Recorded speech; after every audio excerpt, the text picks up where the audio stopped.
परम प्रेममय जुगपुरुषोत्तम श्री श्री ठाकुर अनुकूल चंद्रेर आतुल चरण जानाई आमार शतकोटी प्रणाम। जय गुरु सकल इष्टप्राण दादा मायरा। पूर्णिमार दिन এই একটি কর্ম কিন্তু আপনারা অতি অবশ্যই পালন করবেন, যে কর্মটি আমাদের প্রত্যেকের জীবন থেকে সকল প্রকার বাধা, রোগ, শোক, জ্বালা, যন্ত্রণাকে দূর করবে। পূর্ণিমার দিন এই পবিত্র কর্ম আপনারা যদি পালন করেন, এইভাবে যদি আপনারা চলেন, পরম দয়াল যুগপুরুষোত্তম শ্রী শ্রী ঠাকুর অনুকূলচন্দ্র যে বিধিবিধান দিয়েছেন সেই বিধিবিধান মেনে যদি এই কর্মটা পালন করতে পারেন, তাহলে কিন্তু জীবনের প্রকৃত উন্নতি আপনি সাধিত করতে পারবেন।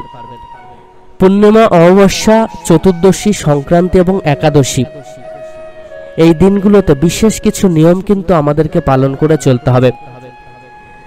এই দিনগুলোতে এই নিয়মগুলো পালনের মধ্য দিয়ে সবার প্রথম যেটি আমাদের লাভ হবে সেটি হলো আমরা কিন্তু পরম মঙ্গলের অধিকারী হয়ে উঠব। দ্বিতীয়ত আমাদের শরীর স্বাস্থ্য দুটোই ভালো থাকবে।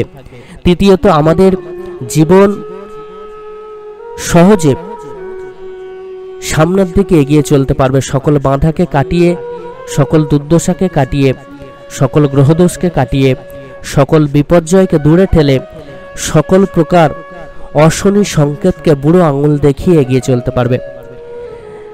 পূর্ণিমার দিন বা একাদশী বা যে কোনো সংক্রান্তির দিন আপনারা কিন্তু অতি অবশ্যই ব্রহ্ম মুহূর্তে ঘুম থেকে উঠেই সবার আগে নাম জপ করবেন। এটি খুব করে কিন্তু পালন করতে হবে। এই বিশেষ দিনগুলিতে নাম জপের পরিমাণ 10 গুণ বাড়াতে হবে। নাম জপ যত বেশি করে করতে পারবেন তত বেশি করে আপনার পুণ্যফল লাভ সম্ভব হবে। যিনি যত বেশি নাম জপ করতে পারেন তিনি কিন্তু তত বেশি পরম দলের আশীর্বাদ লাভ করে জীবনকে ধন্য করে তুলতে পারেন। তাই নাম জপটা কিন্তু অতি অবশ্যই আমাদের পালন করতে হবে। এই পবিত্র দিনগুলিতে আমরা যদি পূর্ণ ভক্তিভরে শ্রদ্ধাভরে ইষ্টভৃতি পালন করি, আমরা যদি প্রার্থনা সময়ে করি, তাহলে কিন্তু মহাফল লাভ হয়। তাই প্রার্থনা এবং ইষ্টভৃতি এগুলো পূর্ণ ভক্তিভরে শ্রদ্ধাভরে পালন করতে হবে। মন থেকে সকল প্রকার অহংকার, সকল প্রকার দেশ, সকল প্রকার হিংসাকে ত্যাগ করে আমরা কিন্তু এই পবিত্র কর্মগুলো পালন করব। পবিত্র দিনে আমরা অতি অবশ্যই দান ধ্যান করার চেষ্টা করব। পরম দয়াল যুগপুরুষোত্তম শ্রী শ্রী ঠাকুর অনুকূলচন্দ্র দান ধ্যানের কথা কিন্তু বলেছেন। তাই আমরা অতি অবশ্যই এই পবিত্র দিনে পবিত্র কর্ম করব, দান ধ্যান করব, জীব সেবা দেব। তবে দান ধ্যান করার আগে অতি অবশ্যই পরম দয়ালের আদেশ দিলেন যে দান ধ্যানটা যেন জায়গা মতো হয়, অর্থাৎ যাকে দান করছে তিনি প্রকৃত দান নেওয়ার যোগ্য কিনা সেটা কিন্তু আগে জানতে হবে। যার প্রকৃত দান দরকার তাকেই দান করতে হবে। সেই দান যিনি গ্রহণ করছেন তিনি যদি না সঠিক হন তাহলে কিন্তু দানটা আপনার বৃথা যাবে। তাই দান যাকে করছেন সেটা যাচাই করে তবেই কিন্তু দান করবেন। দান করার সময় মন থেকে সকল প্রকার অহংকার, হিংসা, দেশ, সকল প্রকার যে নিজের মধ্যে একটা আলাদা রকম ফিলিংস তৈরি হয় যে আমি দান করছি, এটাকে কিন্তু বর্জন করবেন। দান করার সময় অতি অবশ্যই অহংকারকে কিন্তু বর্জন করবেন। নিজেকে বড়াই কখনো করবেন না। নিঃস্বার্থভাবে চেষ্টা করবেন যাতে আপনি দান করছেন সেটা কেউ জানতে না পারে, সেইভাবে দান করার চেষ্টা করবেন। পরম দয়াল বারবার করে বলেছেন নিঃস্বার্থভাবে নিজের নামকে উজ্জ্বল রেখে, নিজের নামকে লুকিয়ে রেখে, নিজেকে লুকিয়ে রেখে দান করার চেষ্টা করতে হয়। তাতে করে মহাপুণ্য লাভ হয়। সাধারণত মানুষ কি করেন, দান করেন সেটাকে বেশি বেশি করে হাইলাইট করার চেষ্টা করেন এবং নিজেকে দানি সাজানোর চেষ্টা করেন। এতে করে কিন্তু নিজের মনের মধ্যে একটা অহংকারও তৈরি হয়ে যায়। এই অহংকারকে কিন্তু দূর করতে হবে আগে, না হলে দান করার পুণ্যফল লাভ করা যায় না। তো এই পবিত্র দিনে আমরা অতি অবশ্যই দান ধ্যান করব, জীব সেবা দেবো। জীব সেবা কিন্তু খুব করে দিতে হবে। জীব সেবা হলো প্রত্যেকের পবিত্র কর্তব্য। এই কর্তব্যকে কিন্তু পালন করতে হবে। প্রত্যেকটা জীবকে সেবা দিতে হবে, তাদের পাশে দাঁড়াতে হবে। প্রত্যেকটা সাহাযাত্রী প্রাণীর পাশে কিন্তু আমাদেরকে দাঁড়াতে হবে। পরম দয়াল যুগপুরুষোত্তম শ্রী শ্রী ঠাকুর অনুকূলচন্দ্র পূর্ণিমা, একাদশী, রবিবার, গুরুবার, সংক্রান্তি, অমাবস্যা, চতুর্দশীর দিনে বিশেষ একটি কর্ম করার কথা বললেন। তিনি বললেন, রবি, গুরু, পূর্ণমাসী আর চতুর্দশী, অমাবস্যা, সংক্রান্তি কিংবা একাদশী, এই কটা দিন অন্তত থাকিস পাতলা পুতলি খেয়ে, ব্যতিক্রমে পয়মালে যায় ঘৃষ্ট আঘাত পেয়ে। অর্থাৎ আমাদেরকে সুস্থ থাকার জন্য, শরীরকে সুস্থ রাখার জন্য, শরীরকে ঠিক রাখার জন্য, শরীরের যে অঙ্গ প্রত্যঙ্গ এগুলোকে ঠিক রাখার জন্য রবিবার, গুরুবার, পূর্ণমাসী, চতুর্দশী, অমাবস্যা এবং সংক্রান্তি, একাদশীর দিনে পাতলা খাবার, শুকনো খাবার গ্রহণ করতে হবে, অল্প খাবার গ্রহণ করতে হয়। এই দিন অনেকে নির্জলা একাদশী পালন করেন, তারাও কিন্তু বিশেষভাবে ফল লাভ করে থাকেন, এতে করে শরীর ভালো থাকে। আমরা যে এত খাবার গ্রহণ করছি নিয়মিত, আমাদের শরীরের অঙ্গ প্রত্যঙ্গগুলো কিন্তু নিয়মিত চলছে, এটাও তো একটা যন্ত্র। তো এটাকে যদি আমরা যন্ত্র হিসাবে দেখি, তারও একটা রেস্টের প্রয়োজন হয়। তাই বিশেষ বিশেষ কিছু দিনে কিন্তু অল্প খাবার গ্রহণের মধ্য দিয়ে এদেরকে রেস্ট দেওয়া হয়। অনেক সময় বলা হয় রাত্রেবেলা না খাওয়ার কথা, রাত্রেবেলা অনেক সময় কম খাওয়ার কথা বলা হয়, না খাওয়ার কথা বলা হয়। এতে করে আমাদের যে অঙ্গ প্রত্যঙ্গ, যে পার্টসগুলো রয়েছে, এরা রেস্ট পায়। এটা কিন্তু মাঝে মধ্যে করতে হয়, তবে সব সময় কিন্তু নয়। অনেকে আবার প্রায় বেশিরভাগ দিন রাত্রেবেলা অনেকে উল্টোপাল্টা খাবার খান বা না খেয়ে থাকেন, বা অনেক কম খাবার গ্রহণ করেন, এতে করে কিন্তু শরীরের ক্ষতি হতে পারে। তো এই দিনগুলোতে আমরা হালকা পাতলা শুকনো খাবার গ্রহণ করব। অতি অবশ্যই সাত্ত্বিক আহার কিন্তু গ্রহণ করা লাগে।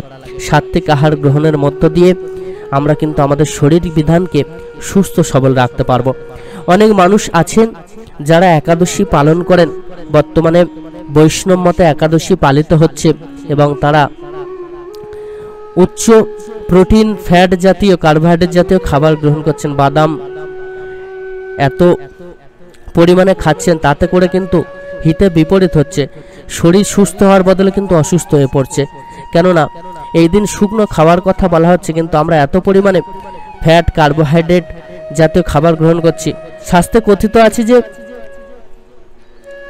এই দিনে কার্বোহাইড্রেট জাতীয় খাবার, ফ্যাট জাতীয় খাবার কম পরিমাণে গ্রহণ করতে হয়। এই জন্য আগেকার দিনের মায়েরা আটার রুটি বা পরোটা কিন্তু খেতেন একাদশীর দিনে, কিন্তু বর্তমানে এটা আর কেউ খান না। আগেকার দিনে ভাতকে বর্জন করার কথা বলা হতো, অর্থাৎ কার্বোহাইড্রেট জাতীয় খাবারকে বর্জন করার কথা বলা হয়।